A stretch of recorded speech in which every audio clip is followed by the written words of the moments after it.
আমাদের ভাইদের রক্ত আমরা বৃথা যেতে দেব না।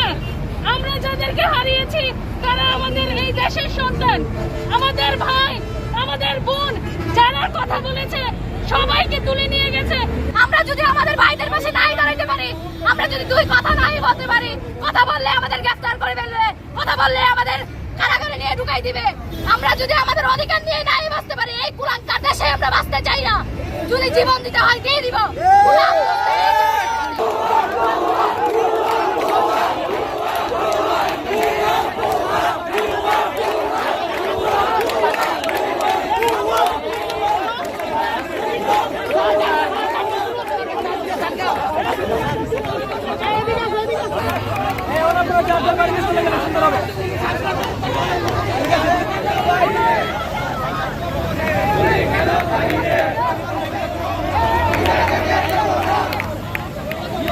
গ্রেফতার করা হয়েছে, যদি তাদেরকে প্রতিবিলম্বে মুক্তি না দেয় তাহলে এই আন্দোলন চলবে।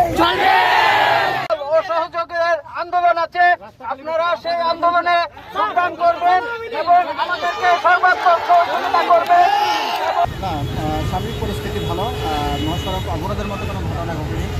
কিছু সংখ্যক ছাত্রছাত্রী তারা সকাল থেকেই জড়ো হওয়ার চেষ্টা করেছে। আমরা তাদের সাথে কথা বলেছি, আমরা শক্তি প্রয়োগ করিনি। আমরা তাদের সাথে কথা বলেছি, তারা কোনো রোগসাত্য কার্যের সাথে জড়িত হয়নি, তারা কোনো ভায়োলেন্সে যায়নি। আমরা তাদের সাথে শান্তিপূর্ণভাবে কথা বলে ভালো আচরণ করে তাদের সাথে কথা বলে আমরা এখান থেকে বিদায় করে দিয়েছি।